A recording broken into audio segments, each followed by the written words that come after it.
bio, and we will be recording. So again, excited to have Justin with us. He is going to be presenting on the topic of unlocking the CEO-COO partnership, which we all know is a critical relationship that we all maintain in our work lives. Justin is founding partner and CEO at BLUECASE Strategic Partners. He is a CEO coach and organizational consultant with expertise in the areas of visionary leadership development, cross-functional strategic leadership, solving complex adaptive challenges, and innovation. It sounds like he'd be a pretty good COO in my book. He is the primary designer of the BLUECASE leadership development process, which is used for fast-scaling mid-market companies and M&A environments. He's led hundreds of executives, directors, and managers through cross-functional leadership development, and has coached public and private CEOs, business leaders, TEDx presenters, academic professors, musicians, and athletes to perform at optimal levels. He's also designed or executed leadership development consulting approaches, which he's delivered inside of the world's largest oil and gas construction and mining companies. So that's interesting. So with that, very excited to have Justin with us. We'll be running the full 90 minutes. So would love to have you all stick around. And if you're able to be on camera, that would be super. Are you ready, Justin? I am, yes. Thank you. All right. All yours. Okay, hello everyone. I've been looking through your chats and at your faces, and it would be great to see you if you can get on camera. I'm hoping to lead this as more of a conversation than just a talking at. So the more of your voices, the better. One thing I wanted to ask is if you do have a pen and paper or something that you could be writing on, that would be helpful for some of the exercises today. So I'm going to share my screen, and I'll do a little bit of that introduction as well about myself here. Just let me get this. So today's topic, it is unlocking the CEO-COO partnership, and we're going to be talking a lot about how to do that with how to transform your listening. A little bit about me. I am the CEO and co-founder of BLUECASE, author of this book, Be a Better Team by Friday, that's sitting here behind me, which came out in May. And I've coached public and private CEOs. I've been a peak performance coach for many years, also strategic consultant inside of a lot of mid-market fast growth companies that we work with here in Austin and nationally. That's where I'm located. I'm located here in sunny and cool Austin, Texas here, where it will probably be 106 degrees today, which is hot for those of you who are not located in Phoenix. A little bit about BLUECASE. We're strategic consultants combining high performance psychology with leadership development, strategic planning, and executive coaching programs to bring unused potential, creativity, and engagement and intelligence online in your organization. We solve the inevitable leadership and cultural problems that come with scale, M&A, and cross-functional complexity. And we're called BLUECASE because jet fuel comes in blue cases, and we're like jet fuel for the companies we work with. Today, what we're doing here, and all right, so we got 90 minutes. I'm going till the end of the session, till probably a little before 11 my time. That's Central Time. So if you're on the East Coast, that's noon. I would love it if you'd stick with me the whole time. It would be amazing. And if you stay with me, I've got a special offer for you. I will give you my book, and I'll talk about how you can do that. If you're here at the end, I'll make sure you get a copy of this book. But what we're going to be doing today during that time, I think is worth your time, and I hope so. And by the end, I'll ask you if it was. You're going to be engaging with a cutting-edge approach to dramatically change the way you communicate with your CEO and with your team members. And you'll gain valuable insights into hearing what truly matters to adapt your communication style so your message resonates powerfully. And ideally, what will happen is you actually will leave here thinking that you can have a conversation with your CEO that really will change things, that will have things be different. Even if it's already good, it will be different. And so you'll see how that works by the end. So to start, let me just stop this real quick. Just want to ask you a question, show of hands. How many of you, while I was talking, were actually thinking about something else? And you can be honest, I won't take it in any offense, but like there was something else going on in your mind. Just show of hands. I love like there's actually people who didn't raise their hand. I'm so impressed because the truth is that there's probably a lot more on your mind than what we're about to talk about here. And that's going on in every meeting that you go to.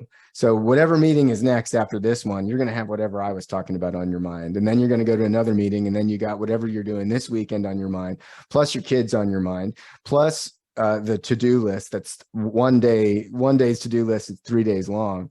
So it's natural. You're going to have stuff on your mind. And what often happens is you get into a meeting and then you just start talking about the topic while everybody in the room.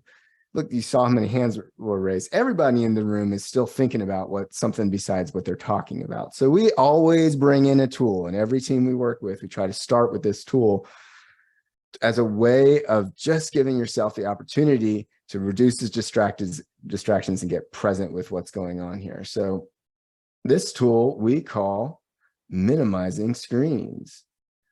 And we call it minimizing screens because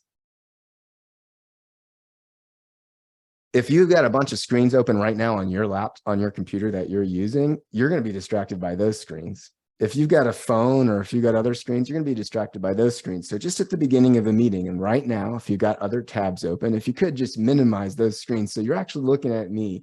If you got your phone and you're doing texting, if you could put that aside during this, it'll be worth your time. And then there's the screens that are in your head. So there's often a need to just get a little bit of that what's in your head out of your head so that the screens in your mind can be reduced. So with that in mind, a lot of times we do this in conversation, but just for today, if you could in the chat, just really quick, something that's on your mind that might be distracting you personally and professionally that you're willing to share. I'd love to just see kind of where you are in your mind right now. What's on your mind personally and professionally that you'd want to share in the chat right now?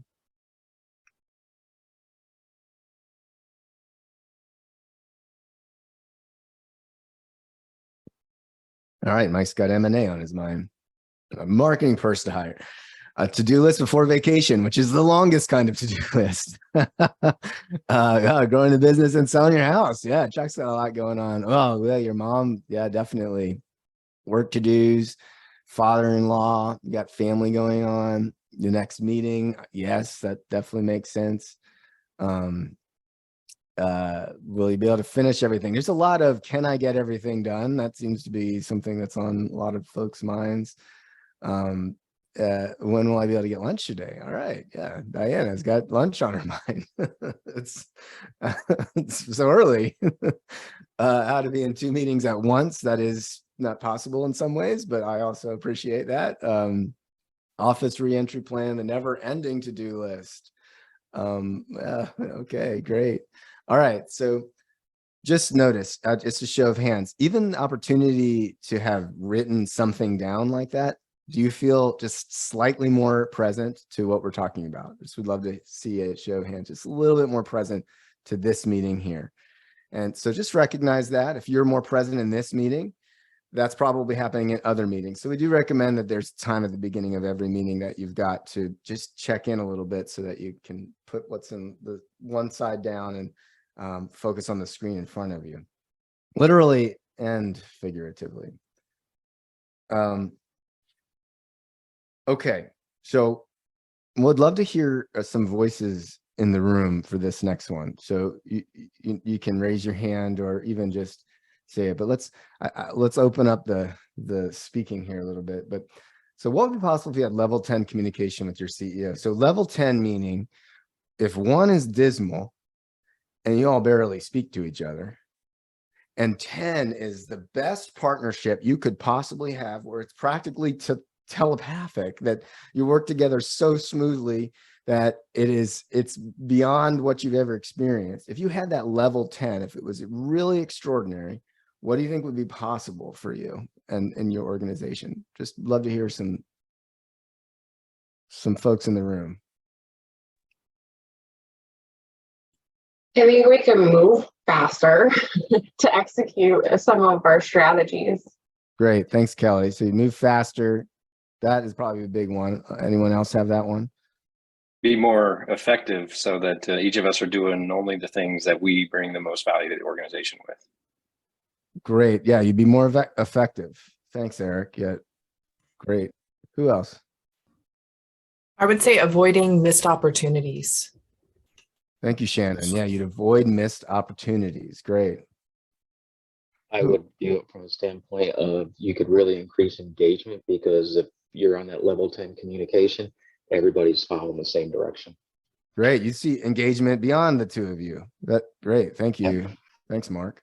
I would say we're able to handle issues that come up, those things that annoyingly pop up all day long. When we have a fluid communications, we're able to go back and forth with them. So it's greatly reduces stress. Great. Reduce stress, fluid communication, just being able to get back and forth more effectively. Address high valuable strategies and avoid low return activities. Great. Yeah. Thank you, Lloyd. Yeah. High impact activities and more strategic in which activities you're focusing on. Sergio, how do you say your name? Sergio? Sergio. COOs and CEOs will experience a more joyous life. Love it. Great. Okay. These seem like great possibilities. I imagine on some level, everybody shares the same possibilities. So that's what we're going for here, that today will allow you to achieve greater level 10 partnerships so that you can have that. So we're going to do another question that I'd like to hear, but this one is, what's in the way of your having great communication with your CEO? So what are actually the challenges that you're having? And let me just for a second share a document, and I want to capture these so that we're working on something today. This is going to be our work today. So I want you to, let me just share my screen here. Okay. Can everybody see that document? Great. Perfect. Okay. So what, and I want to also make sure it's big enough for you. Can you see the text? Can you see this? Is it big enough? Great. Cool. Okay. What's in the way of great communication with your CEO? And just like you just did, if you could, just kind of one by one, let me know some of the challenges you're seeing.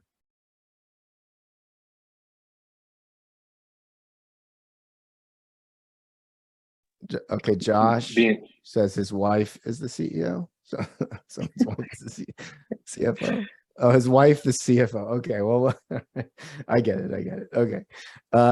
Sorry, who's speaking? Go ahead, Terry. Yep.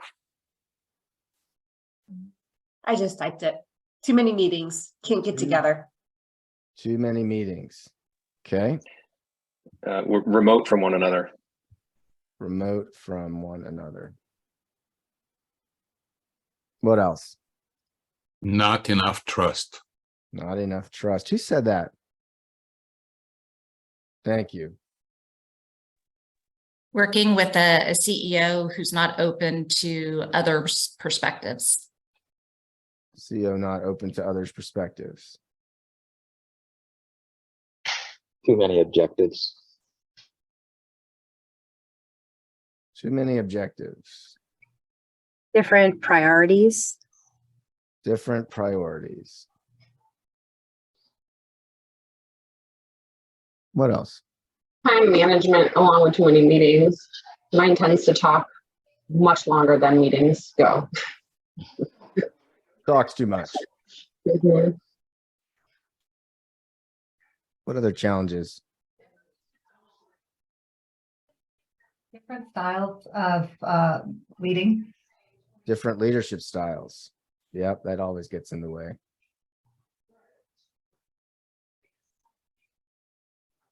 Anything else? Oh, we got some stuff here. Not sharing bad news clearly.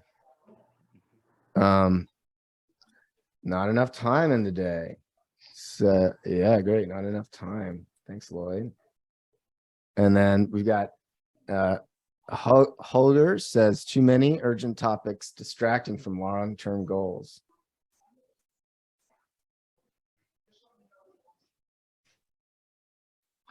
Okay. And let's see. I got too many initiatives, says Corey. And then too many meetings. Anyone want to add anything else to this list? Okay. All right, great. Thank you. Now, we're gonna talk a little bit about communication. Now, something to consider is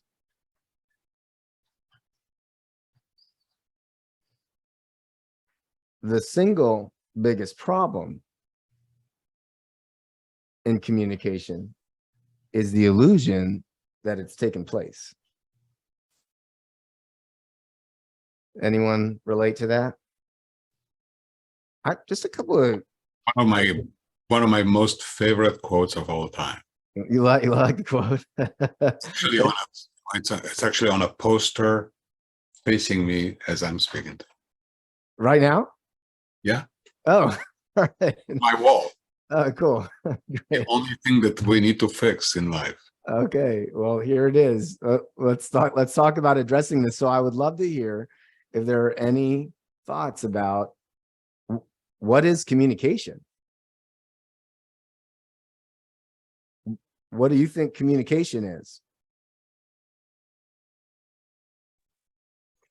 Justin, I might say, communication is the two-way processing of information where it's going from one to another and then backward and then back from that one person to the other, to where you have if it's done well, you have a greater understanding of that point and what the next steps need to be. But what happens is a lot of times I might be talking, you might not be picking up what I'm putting down. And then I walk away feeling like I was pretty clear and we don't have any more clarity than we did before we started. Awesome, Arthur. That was great. Thank you for that. It's such a great description. Everybody liked Arthur's description. Give me a thumbs up if you liked Arthur's description. I am going to say what you just said, Arthur, in a very few amount of words. Communication is what is said and what is understood. So communication is what is said and what is understood. I love Arthur's description. What is said, what's the information that's going back and forth, and what's understood or not understood, as Arthur was pointing out. If you speak French to me, I'm not going to understand much. And you can say a lot. You could give me a lecture, like the most beautiful lecture in the world. Oh, okay. Am I now? Sorry, I'm now the only one I can see. Okay, here we go. All right, great. You could be given the most beautiful lecture in the world to me in French, and I will understand like maybe like 3 words and your expressions, but I will not understand what you're saying. The more that I learn French, the more that I'm going to understand you. The crazy thing is this is happening with people speaking the same language, where someone can be talking a lot and there's nothing understood. So the communication is low, and the more that understanding increases, the greater the communication, according to Arthur's definition and also mine. So what we want to be doing here is transform the way you listen so that understanding increases. And what's going to be interesting is it's not just about listening, but we're going to start with listening. So transforming the way you listen so that understanding increases. So before we talk about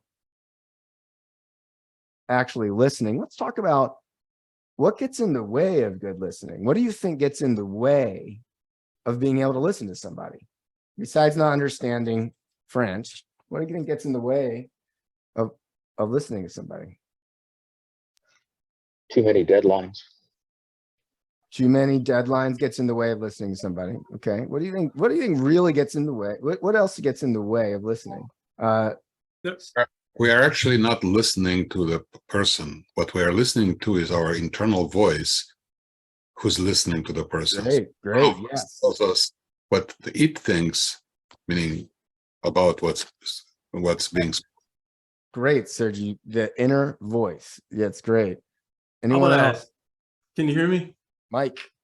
Yeah, let me add two things. One, there was an article several years ago that came out of HBR that talked about experience.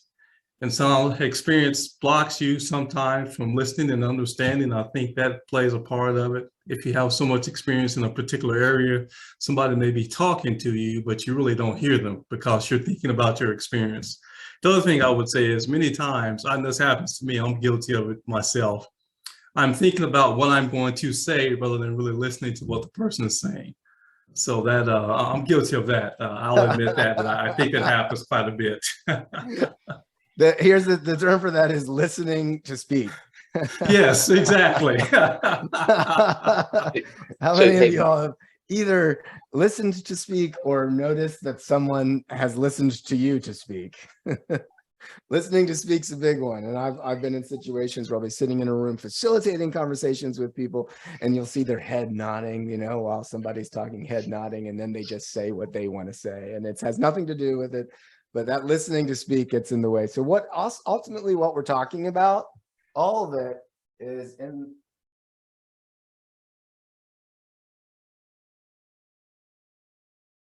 the domain of distraction. Kind of see that on my screen. Distractions. We're talking about distractions. So very simply put, the distraction is what you can't listen to somebody when you're distracted. And there's three kinds of distractions I want to talk about. The first distraction, and you'll know this distraction, this will be very easy, but I think as we get a little deeper, it might be interesting to think about what the distractions are. So the first kind of distraction is out here in the outer level. It's called external. External distractions. You got your external distractions. What are some external distractions? What's an example of an external distraction? Dog bark, says Josh. That is very specific. Yes. Alert on your phone. Alert on your phone. Oh my gosh, I've got my phone on silent because it's so distracting. What else? Opinions. I got the opinions. The device chime for sure. Yes. Anything in your environment that's distracting you. Anything out here. If you've got some people in the office or in your house, that could be distracting. Other things coming onto your computer is distracting. Noises outside, dogs barking are distracting. Anything that's outside of you is an external distracting. Good coffee brewing can be a distraction if that's not what you're up to right now. I like that, Deborah. So anything outside of you is a distraction that's external. And then you've got, and Sergio was talking about this, you've got your internal distraction. What's an internal distraction? What are internal distractions? What are internal distractions?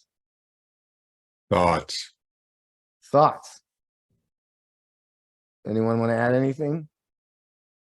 Preparing to respond, as our friend earlier said. Yeah. So that my poor mother used to tell to my father, you know, after I say the third word, the other 97 words that I say, you never hear, because you start thinking about how to respond after my third word. So that's it. You'll just respond to 3 words. Yeah. So that crafting of the next thing to say is a distraction. And there's distraction happening on this call right now. There's internal distraction happening right now in this moment. Notice that there is internal distraction. You only know the only internal distraction you know of is your own. And in this moment, there is an internal distraction. It's this voice in your head that's talking or commenting right now. And it is actually thinking right now. It's happening right now. It's distracting you from listening to this guy on the screen. That's what's happening. There is that. It's just going on. And you know what? It's happening to everybody. So don't think that's going away. But that's something you got to know that's happening. A lot of times we're not even aware of that. It's distracting us. It's going on. Somebody just got so distracted they had to leave. That's how distracting that voice was. So we're constantly, that's always going to be there. And the more stress that we've got, probably the louder that it is. So that's distracting us from being able to listen. And then there's this third kind of distraction that I haven't quite heard yet, although somebody in the chat I think was getting to it. And this is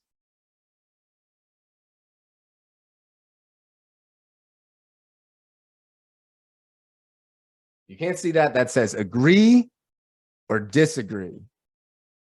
That's the third level of distraction.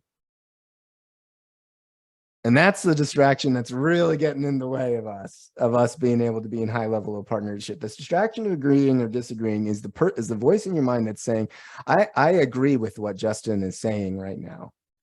Or the voice in your mind that is constructing the argument about what I'm saying is not true.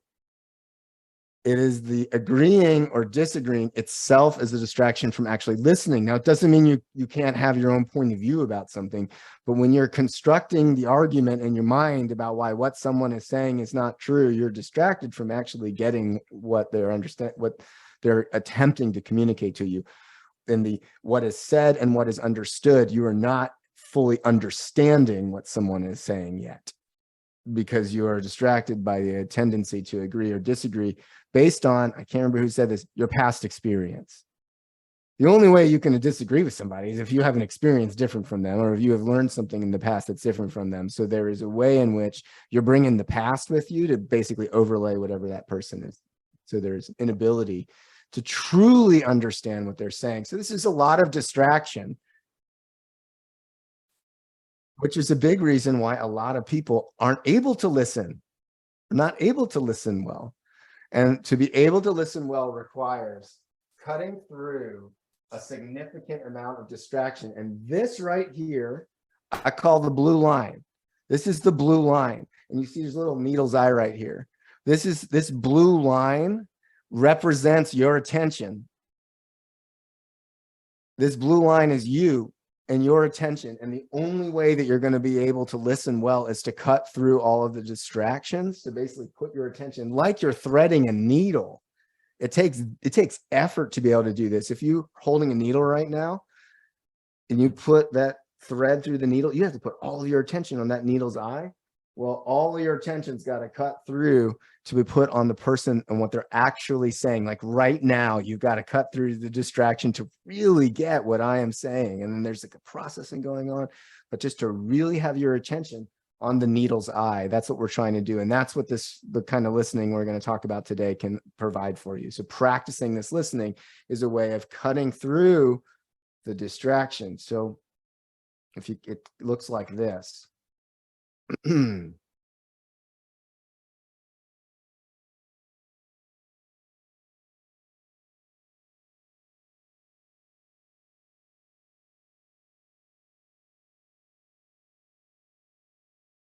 Like that.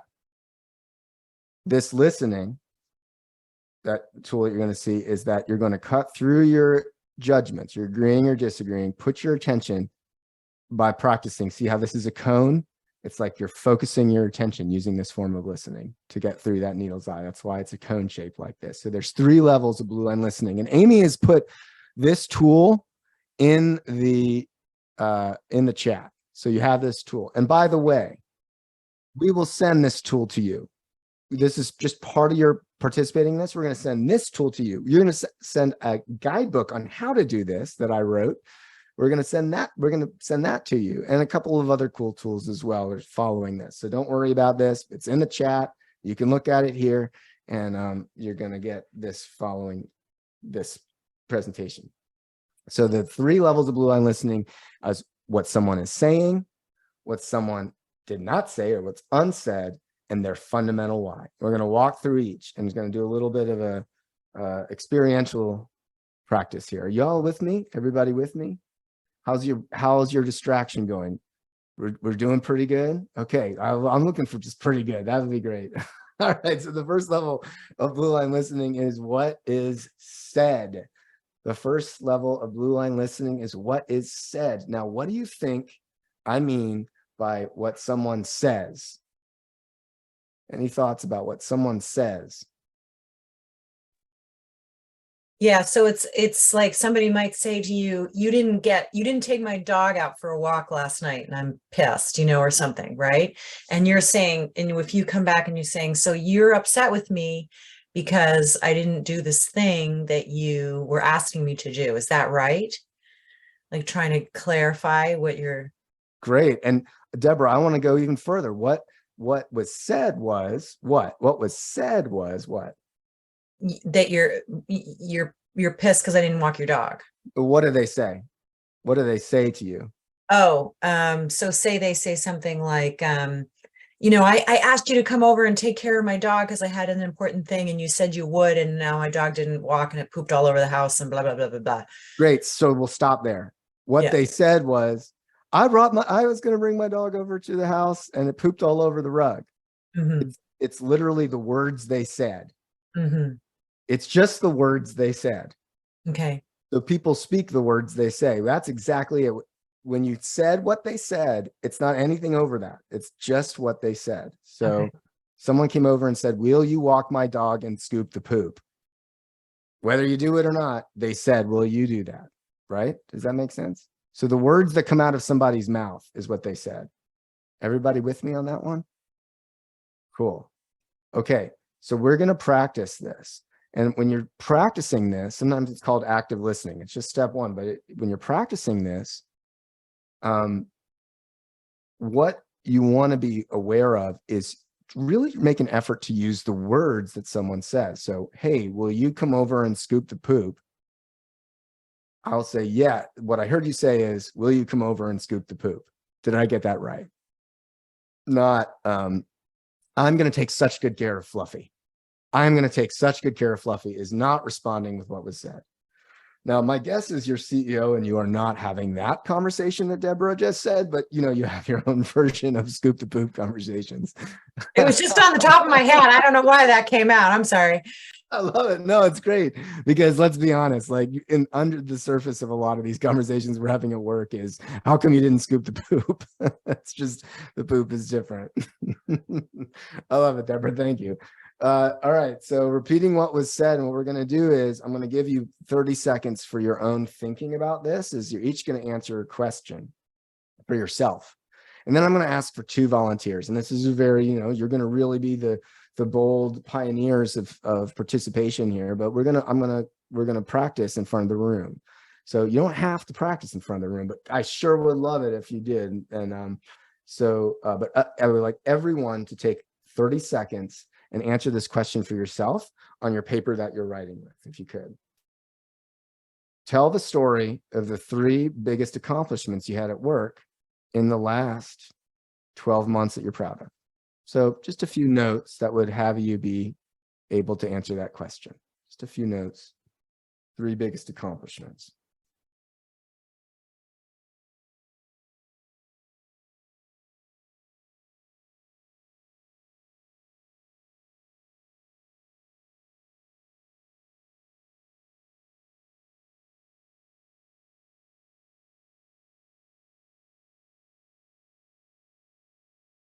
Okay.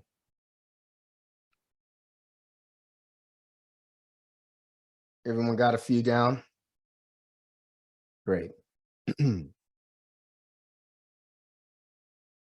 Now, this is the moment of truth. Who is willing? There's going to be one person's going to be a speaker and one person's going to be a listener. Who's willing to do this in front of the room? Who would be up for working with me a little bit on this? Since I joined late, I'll throw my hat in the ring. Oh, great. Who said that? This is Pete Ferdinandi. Sorry, guys, I had a conflict until 11, so I missed, I guess, the first bit of your presentation. So I apologize for joining so late. Okay, so you want to participate. So P Ferdinandi, is that your name? Peter. Peter, great. Do you have video? I don't. That's unfortunately. Sorry. Okay, all right. That's okay. We can work with that. And who else would like to participate? Sergio? Did you raise your hand? Great. Okay, we've got Peter and Sergio. Okay, Amy, could you lock the three of us into the front of the room? So, Peter, you are gonna share the story of your three biggest accomplishments. So, you're telling as if you would tell a friend about the three things you're most proud of. And Sergio, you are gonna listen in a way that you are just repeating what was said. Okay, just what was said, just the words that he said. Just really try to just see if you can do that. Now, I would like everyone, while Peter is talking, to take notes as if you were going to be the one that was doing it. And Sergio, you can take notes as he's speaking so that it can help you if you want. Remember, I always recommend people take notes. And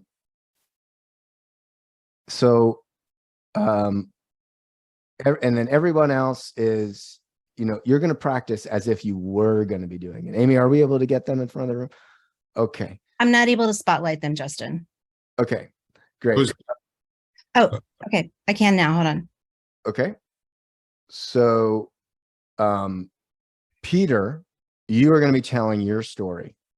And Sergio, you are going to be listening. Okay. You guys understand the rules of engagement here? Yep. Perfect. All right, Peter, go ahead. Hey, Sergio, it's good to see you again. It's been a long time. I had just some great news to share with you. It's great to connect again. And wow, what a tremendous year we had last year. Really surprising considering all the headwinds. Things are great in our organization. We hit our profitability targets for the year, despite tremendous adversity with what's going on in the post-COVID world. We've had really good success in retaining our talent. It's been just a really great year for us. I got to mention also that we just finalized a contract renewal, 5-year contract renewal with our top level client, securing a huge platinum level relationship for the next 5 to 7 years, which is going to allow us to springboard this into other areas, other types of clients.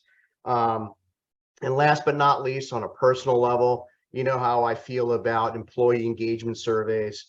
So happy to report that we hit and exceeded our expectations, our employee engagement feedback.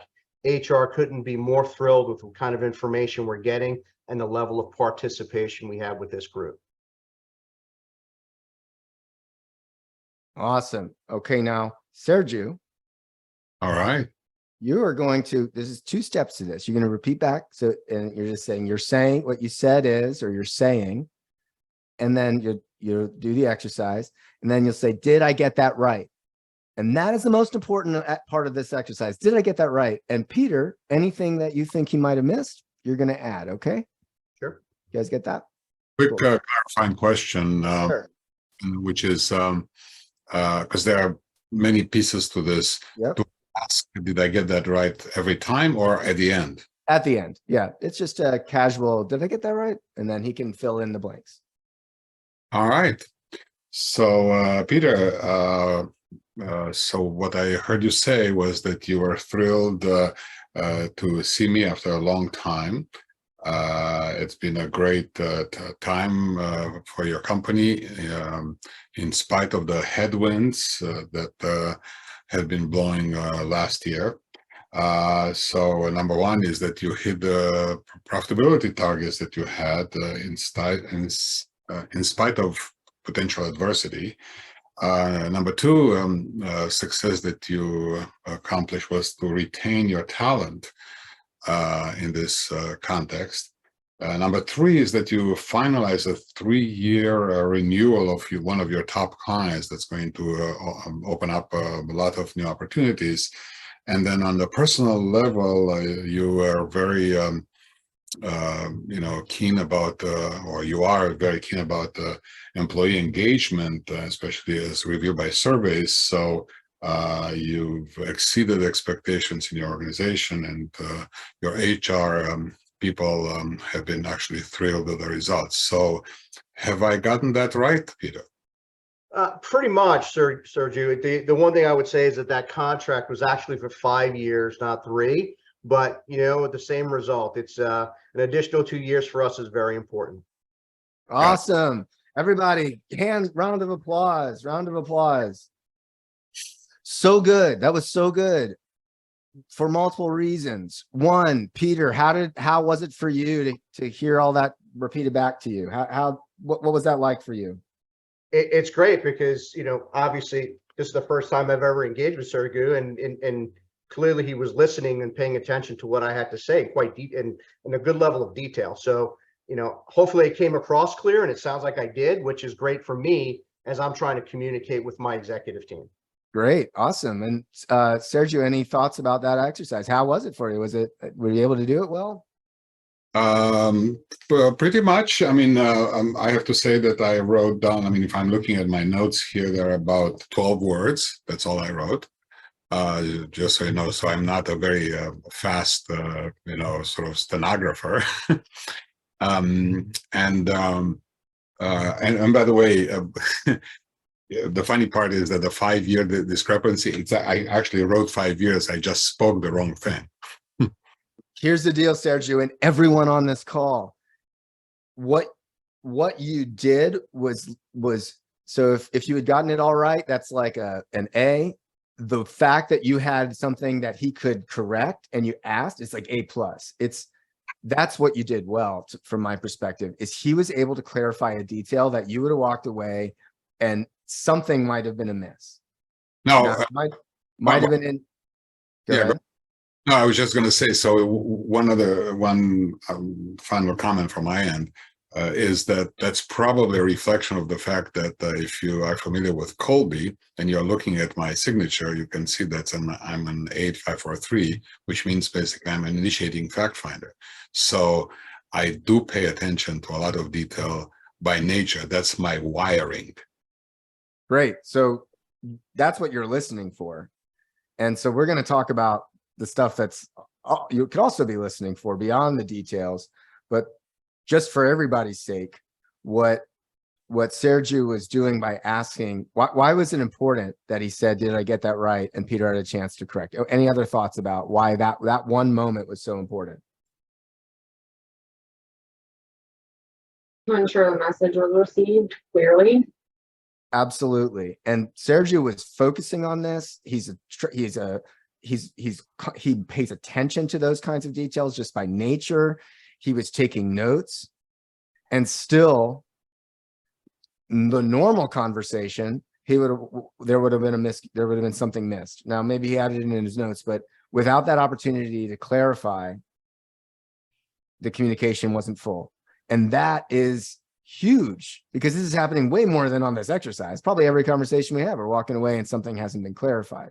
So just this act alone is helping to clarify and allowing Peter to know, hey, they're working together. They're on the same page. They're speaking together now. They're actually working together. Okay, so that in mind, let's move on to the next kind of listening, or the next level of listening. How about this quote? Will somebody read it out loud, please? Most important thing in communication is to hear what isn't being said. Great. So somebody in the room, what do we mean by what's unsaid, by what's not being said? The emotion behind it. Emotion? Great. What else? What else? Who else has got some ideas? What's that? Nonverbal communication. Heather, thank you. Nonverbal communication. Great. What else? What else is not being said? Unsaid. What's being Sarah? The assumptions that are made. Awesome. Assumptions. Peter? Yeah, I said what's being omitted, what's not being discussed. What's not being discussed? Information that you know is out there that you haven't been thinking about. Additional context. All of these different things are unsaid. Now, let me just really just wipe the kind of matrix this one a little bit, as in the movie Matrix it a little bit. Unsaid. All of these are right. Nonverbal communication. Somebody sitting there like this. Somebody sitting there like this. What might you think the unsaid is? Sitting there like this. What might be the unsaid? Body language. Your body language. But what might the unsaid be if I'm sitting there like this? You don't want to be here. I don't really agree with what we're talking about, but I don't want to say it yet. Great. We had two different interpretations of this. I don't agree, and I don't want to be here. Well, Or they're cold. or it might be I'm cold. Right? So what all unsaids are, anytime you've ever been like, oh, Justin was so angry, Justin was so upset, you know, about the person speaking, every time you've ever done that, it is an interpretation. Yeah. It's your interpretation. The unsaids aren't actually unsaid. They're whatever you interpret was not said. So they're in you, the listener. The unsaids are your interpretations about what's not being said. So they're interpretations. How do you make an interpretation a fact?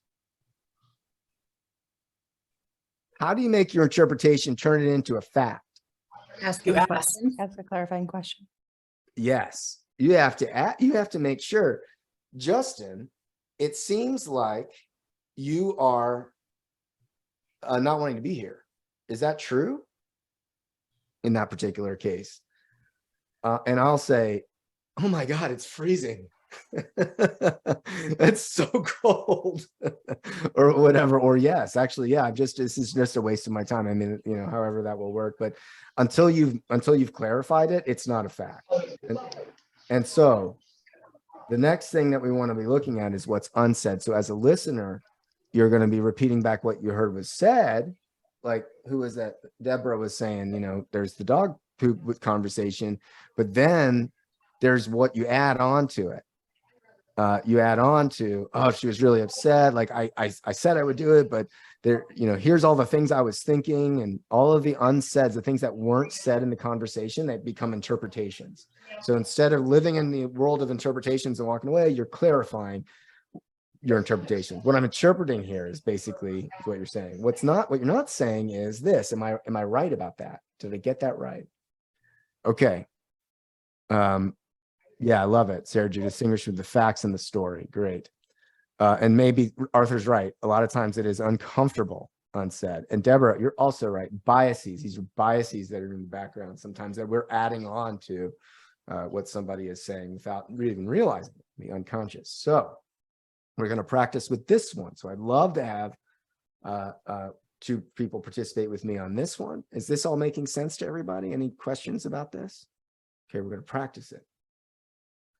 So take a few notes for yourself. I think this is worthwhile for you just to do in general, just as a participant. Whoops, sorry. In the last 4 years, in your role as CEO, COO, or otherwise, if you haven't been COO for 4 years, what was the leadership challenge you faced, and how did you overcome it?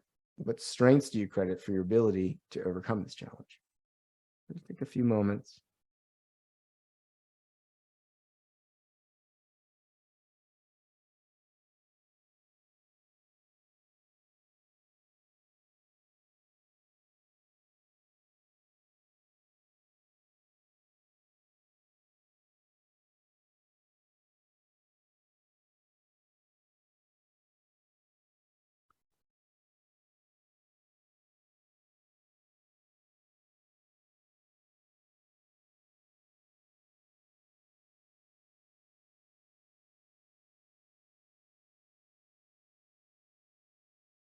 Okay.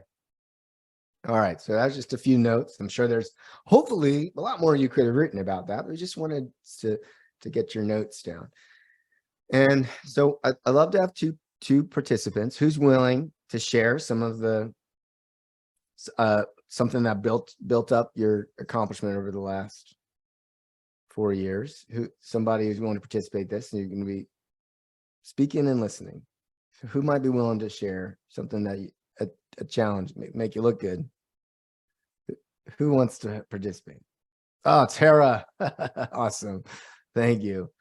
All right. Who else? Who would like to be a listener?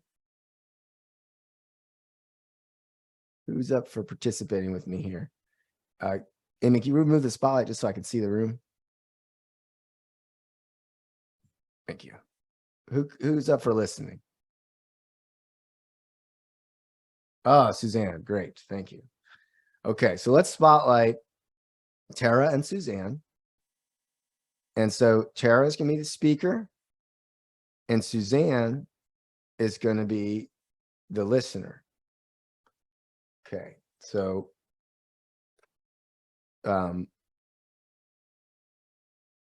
let's go ahead and, yep, great. Okay, so Tara, we got Tara. Perfect. And if we can get, great. All right, Tara, so go ahead. Well, first I'm going to say it goes unsaid that nobody wanted to participate with me as my listener. I don't know what that's saying. But, okay, so to the exercise. Yeah, so in my previous job before my current role, I had a CEO who was going through a lot of personal tragedy and really became an absentee CEO. And we had a leadership gap. And the way that I ended up overcoming it is, as the COO, I just stepped up without even asking, I didn't ask permission. I couldn't ask permission because he was never around, and just took the reins and rallied the leadership team and kind of kept the company running while our CEO was resolving his issues. Is that what you're looking for? Awesome, thank you.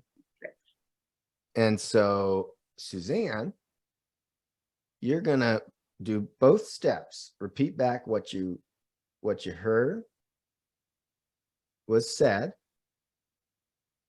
and then say, did I get that right? And then you'll say what you think might not have been said. And it's just, you're just guessing. It's whatever you're interpreting, and then say, did I get that right? Okay. Tara, in her previous job. Oh, and sorry, Suzanne, if you could just say to Tara. So you in your previous job, you yes. Back to her. Okay. Tara, what I heard you telling me about is that in your previous job, you faced a difficult situation because the CEO had a personal tragedy, and they became an absentee CEO, and that was a real leadership gap in your organization.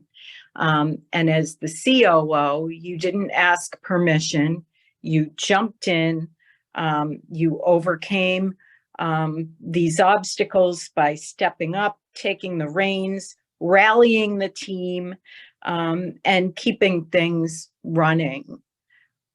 Did I get that right? Yeah. Great. Awesome. And I'm also wondering if you resented this, this lack of direction, or not. Yeah, it's a very good question of what goes unsaid. In the beginning, no. In the beginning, it was let's all have each other's backs. But after a couple years of it lingering, yeah, it started to become like I was feeling taken advantage of. So you didn't resent this at first, you jumped in, but later the resentment built when you had to keep doing more. Did I get that right? Yes. Great job. Okay, let's come back to on spot. It was excellent. It was excellent listening. So Tara, how was it when you, specifically when you were hearing the unsaids? What happened for you in that conversation? What was that like? I don't know how Suzanne was able to read into that or just use her personal experience to put herself into that position and say how she would feel. But yeah, it wasn't something that I would have volunteered. But since she asked, I shared. Great. And did it unearth anything for you? Was there actually something about that question that led to a deeper insight for you? Yes, that when I was interviewing for jobs, sometimes you'd have to come up with those situational stories to explain how you overcome certain situations or handled certain situations. And that's an example that I would use when I was interviewing. And now I'm wondering, like, did I just say in all of those interviews how I resented my boss when people read through between the lines? Well, what's really important, and Suzanne, you did an excellent job at this, is basically what's important is that no matter what, people are interpreting what they're interpreting. And you have no idea what they're interpreting and how helpful it is to know, hey, that was what Suzanne got out of what you were saying. It was beyond that. What she got was that. And a lot of times Suzanne will leave the room and nobody actually knows what ended up happening inside of that because she hasn't actually clarified. And she might not have been right about what she was thinking. It's just her interpretation. So being able to do this, it leads to a deeper level of hearing, but also I think a deeper level of relationship in the conversation. Because now you're in relationship about what's being said and also really what's under the surface of what you're saying, because we all live on the surface and what's under the surface. And there isn't a single human being or a single COO or a single CEO that doesn't have what's on the surface and what's under the surface. And what we're really doing here is unearthing so that we can have a conversation about what's really going on for somebody. So really, Justin, I think, Mark, did you want to jump in and yes. mention? Well, I thought it was interesting with Tara because watching, being present and watching her body language and then hesitation with a couple words, that I was ready to ask the same question.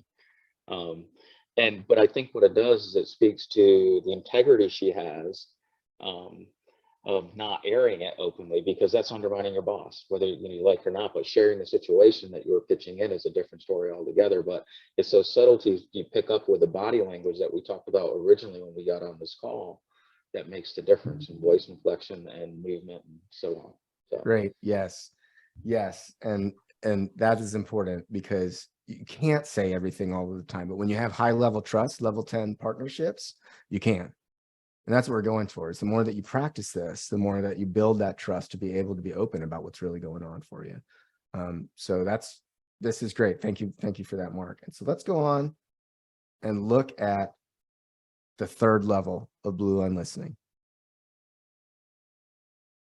Third level of blue line listening is the fundamental why. And this is where things get good. This is really where things get good. Because this is where listening to understand really happens. This is where you cut through the needle eye. The answer to the question, why is this important to the speaker? Why is this important to this person? There's a why behind why they're speaking. It's always there. There's always an underlying intention or purpose. And sometimes people aren't even clear about it themselves. Have you ever been talking to somebody and you're like, why are they going on about this? Why are they talking about this? A lot of times they're not even clear about why they're speaking in the first place. So you as a listener, when you can hone in and clarify why it's important to somebody, you create the communication. You create that communication of where it wasn't there before for that other person, for the speaker. They're now clearer about what they're saying and why they are speaking. When you can hone in on this, this is where things get really good. So when you can clarify the underlying intention or purpose, what you're able to do is you'll be able to become more productive in every domain of your life and your work, because everyone has a personal fundamental why I do what I do. Why do I do this work that I do? Why am I a CEO? Why am I a COO? There's some why behind it. And often it comes from early in life. I'm passionate about people. I'm passionate about operational integrity. I'm passionate about making sure that this business goes from 1x to 10x, whatever it is that is the why. There's a personal why that the leader is holding. Your team, your organization has one. Maybe it's your mission statement. A project or a meeting has a fundamental why, and often the fundamental why is not spoken. And so a lot of times meetings are not worth the time. And for those of you who are having too many meetings, if the question, why are we having this meeting, hasn't been clearly articulated in writing, it's a good time to potentially cancel that meeting. Well, that's another COO forum session altogether. And then a request will have a fundamental why. And if it doesn't, often the request is flat. You just know what you want to be doing, but if you don't know why, you can't execute at the higher level. So we want to talk about just getting to the fundamental why and how you listen. Always listening for the fundamental why. Maybe some of you are naturally good at this. Maybe some of you haven't thought about it, but the more you practice it, the better. The fundamental why is the answer to the question, why is this important to the speaker? So we're going to practice with this one. And this is a gift. When you can do this for somebody, it's a gift to them. It's a gift for your partnership. It creates a really extraordinary relationship. So in your notes, take a moment. If you knew you couldn't fail, what would you want to achieve in your role in the next 3 years? What would that make possible for your organization? Just be thinking about that.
Okay.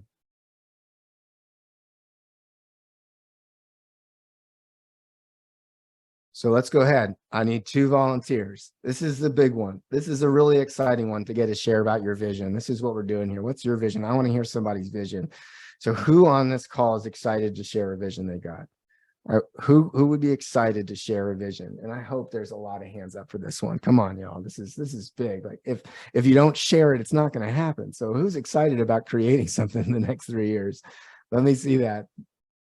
Who would be willing to share their vision on this call? They'll make me start calling on people. Oh yeah. Somebody's got to have a vision for me. All right. I see a hand. Mark. And Josh. Mark and Josh. Josh, you're gonna be listening to help Mark clarify his fundamental why. So for this exercise, we're gonna get Mark Dunham and Josh Reneker up there. And Mark, you're gonna share your vision. What if you knew you couldn't fail? What do you want to achieve in your role in the next 3 years, and what would that make possible for your organization? And Josh, for this exercise, you're not going to be doing the first 2 levels. And typically speaking, I want everybody to do 1, 2, 3. But in this one, you're just listening for why is this important? And you're going to ask, it sounds like this is important to you because, and then you're going to just give them the fundamental why. So for me, what would be possible in the next few years if I could achieve a vision, we would have a cohesive leadership team that is completely aligned and down through our directors and managements down to our wage workers in our stores to understand what our strategic plan is, how we're going to accomplish it.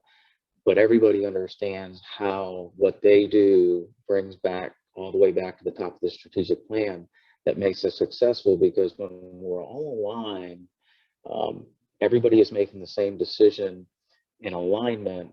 And it was talked about earlier that what that's going to do for us is take stress out of our jobs, make it more fulfilling. But at that point, when we've got the entire organization acting as one, we're going to beat the odds on industry growth and revenue generation. Awesome. Were you able to get that, Josh? Yep.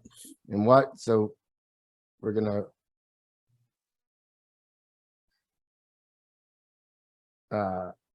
here we go.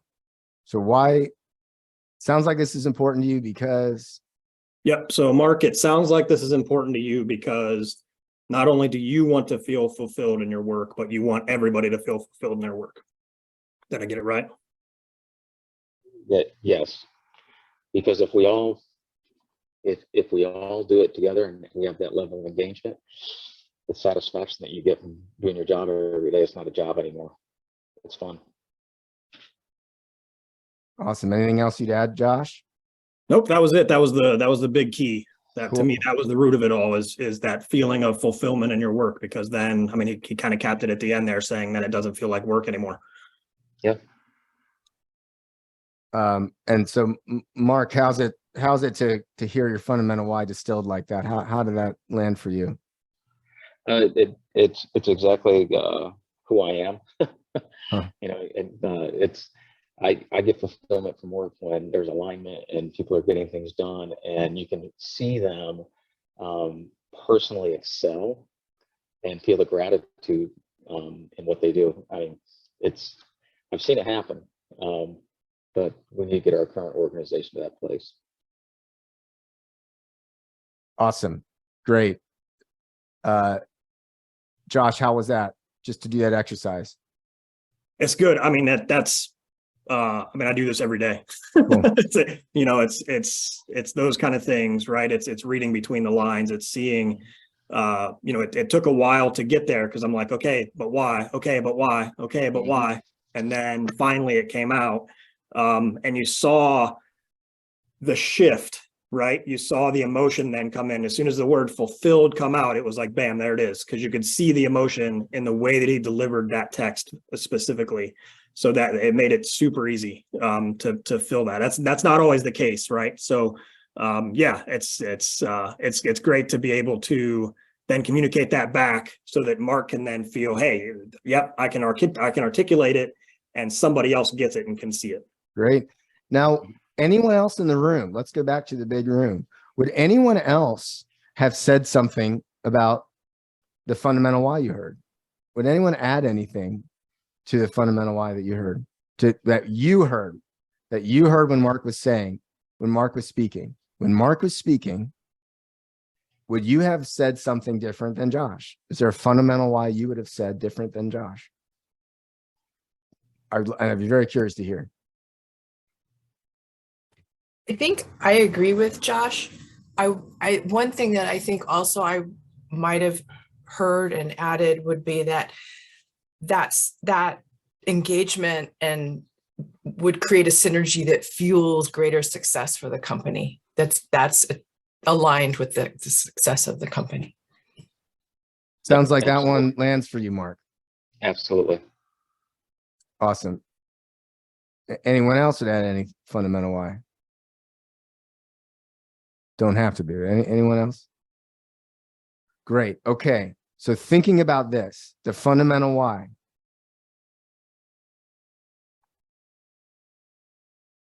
How is knowing someone's fundamental why a key leadership skill?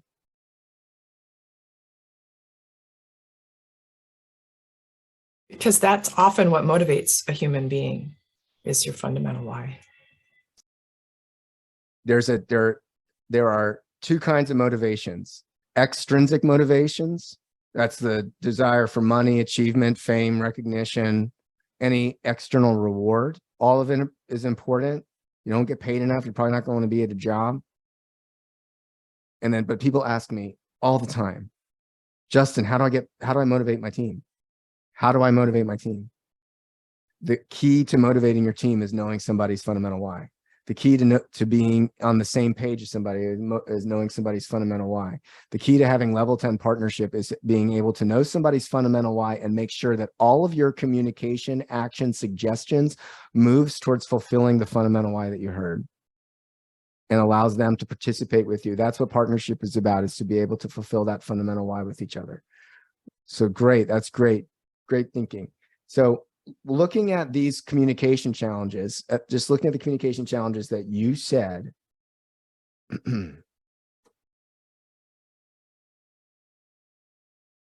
too many meetings, remote from one another, not enough trust, not open to other perspectives, too many objectives, different priorities, talks too much, different leadership styles, not sharing bad news clearly, not enough time in the day, too many urgent topics distracting from long-term goals, or too many initiatives.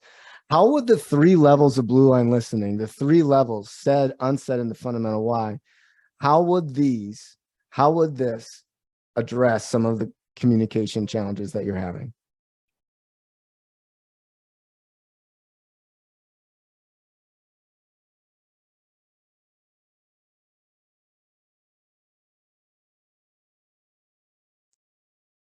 I think I would say that focusing on the quality of the communication, which is this 3 levels of listening, can then make it more effective and efficient when you're communicating with your CEO, which is a lot of the time management issues and the too many meeting issues.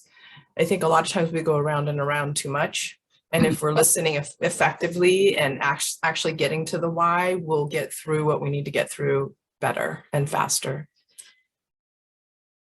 Cool. What else? How might it address some of the challenges you're having, Sergi? Well, so if we were to always express verbally the why behind, or the commitment, as I call it, and you just know why I'm calling it that, behind people's statements, that actually tends, from an emotional perspective, to have that person kind of drop the shields that we all build, and which actually slow down communication and makes it, well, sometimes actually totally ineffective or much less effective than ideal. So, concretely, that would actually require fewer meetings, because if we are not dancing the dance of politicking, we don't have to, we get straight to solving the issues at hand in an open and honest way, as opposed to having all these shields and dancing the kabuki dance around them. Awesome. Yes. And so if you're thinking about this, communication is what is said and what is understood. How would listening like this change the way you speak to your CEO? If you're listening like this, how might you shift the way what you say? How might it shift how you speak? Justin, I'll jump in on the conversation, because I remember our early conversations when we first met, and the frustrations that I went through as a COO with my CEO. And oftentimes I think it was from, I came in with my why, but I never appreciated what his why was. And so my frustration was born out of, this is what I want to do. This is what we need to do as an organization. I'm all process oriented. I never took into consideration, stated or otherwise, what his why was. And I think that was more on me. And I think that goes back to the communication and listening piece, and understanding the other person's why. Absolutely, Chuck. That's great. Tara, how about you? Well, in terms of how I would speak differently to my CEO is I would volunteer not only what I'm saying, but I will volunteer what I'm not saying, and I will volunteer why it's important to me, instead of saying what I'm saying and then waiting for him to interpret it the right way. Right. Yes. And this is so interesting, right? Like people, I say this is transforming your relationship with your CEO, or even with your spouse, whoever it is that you're saying, but they'll say, no, they need to listen to me more. What is it? What does me listening different have to do with it? They need to listen to me more. They're the one that's not listening to me. And what is important in this is that what you're really trying to do is really get what is motivating the person that you're working with, or you're in partnership with of any kind, so that you can be able to shift. Can you speak that fundamental why? Can you speak into their listening to view of what they are looking for? What they're listening for is, how will you fulfill what I want, what my why is? Deborah. So, we all know that being a CEO and being COOs are stressful. So being able to hear and listen creates compassion, which I think, the conversation while we're all here is, how do we increase and improve our relationships with our CEOs? And I think when we are listening to each other and we're understanding more deeply why they're here, why I'm here, what we're doing together, we're supporting each other in this effort, the stronger the team is going to be, the stronger our leadership is going to be. And it's a fundamental activity of being able to communicate with each other in a compassionate and solid way. So, just being humanistic. Awesome. I love it. Empathy and compassion in this. This is huge. That creates culture. The CEO and the COO have that. Your company culture is that. That's where it starts. You're at the nucleus of your company's culture. So to me, you just described a very important key distinction in this entire practice. Arthur. Yeah, let me be quick. Deborah, I was about to say most of what you just said. So double clicking on everything you mentioned, because I'm still thinking about just the connection that has to happen, and then what drives your potential emotional IQ to really understand what's happening and diagnose what's happening in real time.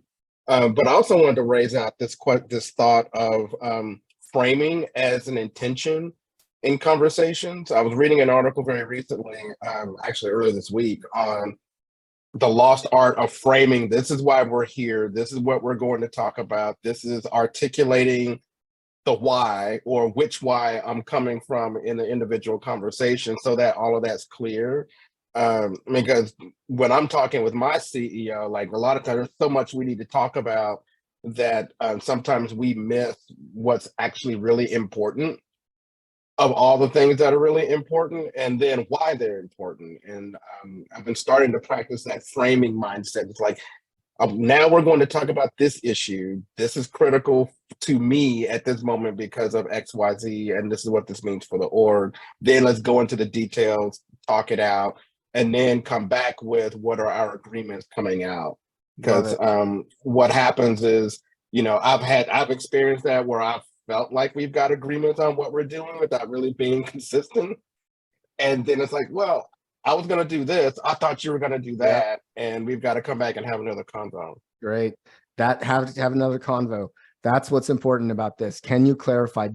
Are you both on the same page before leaving the first convo? Have you framed the why at the beginning, the context of the meeting? Are you clear about what you are going to be saying in this? So everything, Arthur, that's excellent. And we could talk about this, you know, at much greater length. I'm happy to talk with you if you would like, and just reach out to me. But I'm just curious, now imagine if the two of you, if you, CEO and COO, and the rest of your executive team practice this form of listening. Love to hear at least one person say what would be possible if your team practiced this listening. I think we'd have greater focus, right? Because it gives folks the ability to slow down and hear what people are taking away from what's being said, and then make sure that there really is conviction and buy-in to what they're telling everybody else. So for a CEO who has maybe a lot of ideas and they need help being focused, I could really see this adding value. Absolutely, Jessica, because everybody is lacking focus. Everybody is overwhelmed. Everyone on your team is experiencing this, and all those distractions we're talking about, it's going on for everyone in a room, everybody on a Zoom call. And if you can practice this as a team, this is the first step to creating cultural alignment, to creating team alignment, to creating moving as an effective team, as you're talking about, more focus as a team. It creates the culture of your company. When the executive team has this kind of alignment, it grows it. This is why this is our first and most foundational practice to cultural transformation. If you're not doing this, you're leaving a lot on the table. So it's very important to be thinking about that. We're going to have to just move right in. This debrief was probably our Q&A. If there's any other questions, you can write them in the chat. I'll see if I can get to them in the next few minutes. But I wanted to give you this because I call this one heck of a conversation with your CEO. These are the 3 questions that we've been looking at today. So if you want to just take a screenshot of this, use your phone, do this. Imagine having this conversation with your CEO. Do you know the answers to these questions about your CEO? You know your CEO's answer to these questions. This is what I'm telling you. You go have this conversation. And if you have this conversation, will you please email me and just let me know how it went? And I'm curious. You have this conversation right here. See what happens. And both of you are answering these questions, and introduce Blue Line listening. And you got the tool so you can introduce it. Go have this conversation. That's my suggested homework. And then let me know how it goes. I'd love to hear about it. And if you want to reach out to me and talk about it, happy to talk with you. Here's my information. Follow me on LinkedIn. Connect with me, not just follow. Connect with me on LinkedIn. We're not connected yet. I think I've connected with one person or 2 people maybe. So let's connect on LinkedIn for sure. And we can communicate there. I'd really love to be in connection with everybody here. Our book, Be It Our Team by Friday, as promised, you're going to get this from me. So because you stayed to the end, all of y'all who are here, you're getting this book. So if you go to that, you can scan it. There's a link to the CO forum. Amy, will you please put this link in the chat the link to get our toolkit here. It's a toolkit of 4 tools. There's a sample chapter if you're not going to get the book that you can read, but we'll send you this book if you go to this it's bluecase.com/COO forum. Amy, are you able to put that in the chat? The link? Okay. So we got, if you want to just scan it, you can go to it, and we'll also send this to you in an email.